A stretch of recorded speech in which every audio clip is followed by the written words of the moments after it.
إذا مشاهدينا كنا مع وقائع قرعة ربع نهائي دوري أبطال أوروبا، صدمات نارية ومباريات كبيرة سيشهدها هذا الدور بعد أن كان دور ال16 مميزا بعدما شهد تسجيل 62 هدفا. إذا نذكر بالمباريات التي أسفرت عليها هذه القرعة. أتلتيكو مدريد سيواجه ليستر سيتي، بروسيا دورتموند يلعب أمام موناكو الفرنسي، بايرن ميونخ ريال مدريد في أقوى المباريات إلى جانب يوفنتوس وبرشلونة.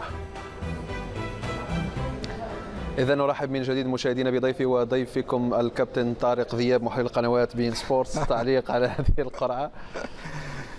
صحيح، هناك مباراة نارية، بايرن ريال مدريد. الجميل أنه الثلاث فرق اللي كانت تعتبر نوعا ما ضعيفة جاءت في الأول وبقي صحيح.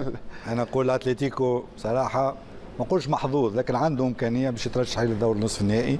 دورتموند وموناكو مباراة مفتوحة صعب التكهن فيها. بايرن ريال مدريد بصراحة دور نهائي، واليوفي برشلونة دور نهائي. أعتقد أن اليوم الفرق هذه إذا تحب تفوز بالشامبيونز ليج لازم تفوز على بايرن، ولازم تفوز على ريال مدريد، ولازم تفوز على البارسا، ولازم تفوز على اليوفي.